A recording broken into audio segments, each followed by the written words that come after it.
বর্তমানে এই সময়ে আমরা অনেককেই দেখতে পাচ্ছি, বিশেষ করে মিজানুর রহমান আজহারী ভাইকে অনেকে ফলো করেন। আল্লাহ তাআলা মিজানুর রহমান আজহারী ভাইকে কবুল করেছেন। আল্লামা সাঈদী সাহেব হুজুরকে অনেকে ফলো করেন। অনেকে দেখা যাচ্ছে হাফিজুর রহমান সিদ্দিকী সাহেবকে নকল করেন, কপি করেন। দেখেন, আমি বলছি কপি করা দোষের কিছু না। সাহাবী রিদওয়ানুল্লাহি আনহুম আজমাইন, আল্লাহ রাসূল সাল্লাল্লাহু আলাইহি ওয়াসাল্লাম যেভাবে ভাষণ দিতেন, যেমন নবীজি সাল্লাল্লাহু আলাইহি ওয়াসাল্লাম যখন কথা বলতেন, নবীজির গর্দানের রগগুলো ভেসে উঠতো। এত জোরে জোরে হুমকি ধমকির সাথে আল্লাহ রাসূল সাল্লাল্লাহু আলাইহি ওয়াসাল্লাম কথা বলতেন, যখন মানুষকে কোনো বিষয়ে আহ্বান করতেন। আবার এমন বিনয়ীভাবেও তিনি কথা বলেছেন যে মানুষ তন্ময় হয়ে তার কথা শুনতেন।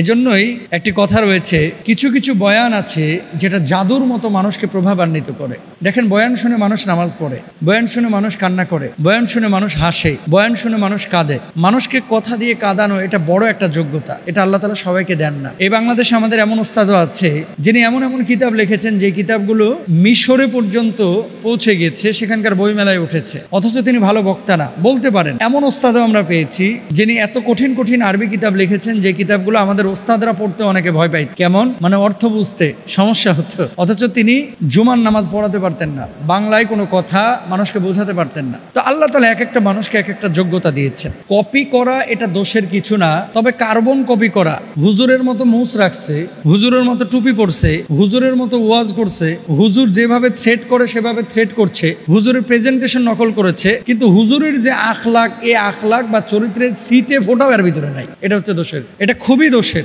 অন্যায়। আপনি যদি একজন মানুষকে ফলো করেন, করতে পারেন। মিজানুর রহমান আজহারী ভাই ওয়াজ করেছেন, আল্লামা তারেক মনোয়ার ভাইয়ের যেই স্বর, যেই টোন, এই টোনে মিজানুর রহমান আজহারী ভাই কথা বলতেন। এখন মিজান ভাইকে তরুণ বক্তা বা আমাদের বর্তমান জেনারেশন তারা ফলো করছেন। 2-3 দিন আগে এক ভাইকে দেখলাম, হয়তো বা তরুণ মানুষ, এখনো বুঝেন না, একসময় ঠিক হয়ে যাবে, কিন্তু ততদিনে যা হওয়ার তা হয়ে যাবে। আমি আবারও বলি ভাই, যদি আপনি আলেম না হন, যদি আপনি দাওরা হাদিস অথবা কামিল ফাজিল এগুলো যদি আপনার করা না থাকে, ইসলামিক কোনো সাবজেক্টে যদি আপনার অনার্স মাস্টার্স করা না থাকে, প্লিজ আপনি ময়দানে নামেন না। কারণ এই ময়দানের মেম্বারটা, ময়দানের চেয়ারটা একটা আমানত। এবং কমিটিদেরকেও বলবো, একটু ভেবে চিন্তে ইসলামিক স্কলারকে আপনারা নির্বাচন করেন, যারা ভালো বলে। নতুনদের মধ্যেও ভালো বক্তা হতে পারে, কোনো সমস্যা নেই, কিন্তু আলেম কিনা এটা খেয়াল করেন।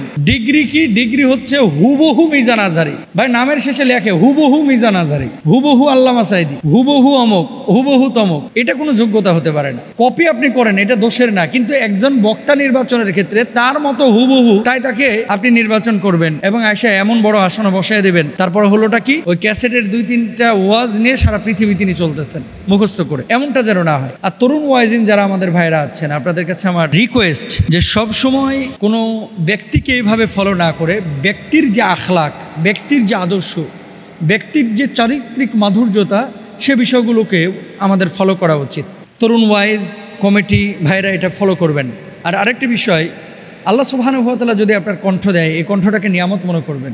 2 বছর মিজান আজহারী ভাইয়ের মতো ওয়াজ করলেন, 3য় বছর ওয়াজ করলেন, 4র্থ বছর ওয়াজ করলেন, কিন্তু আপনার ব্যক্তিত্ব থাকলো না, কিন্তু আপনি পড়াশোনা করলেন না, আপনি হক আদায় করে মানুষের সামনে আলোচনা করলেন না, আল্লাহর আদালতে কিন্তু আপনাকে দাঁড়াইতে হবে।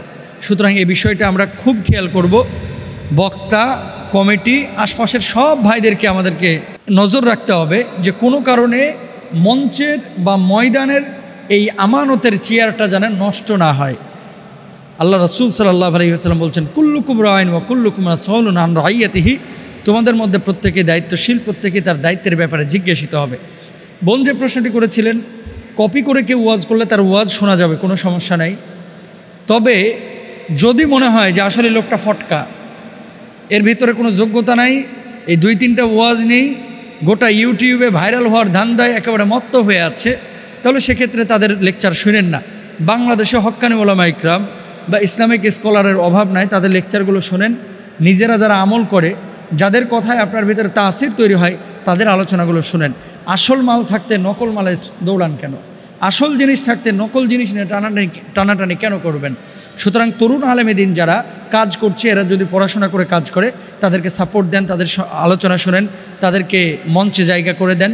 আর যদি ফটকামে কেউ করে, ভাইরাল হওয়ার নেশায় একেবারে মত্ত হয়ে থাকে, এদেরকে বর্জন করেন, এদের আলোচনা শোনার দরকার নাই। আল্লাহ আমাদের বোঝার তৌফিক দান করুন।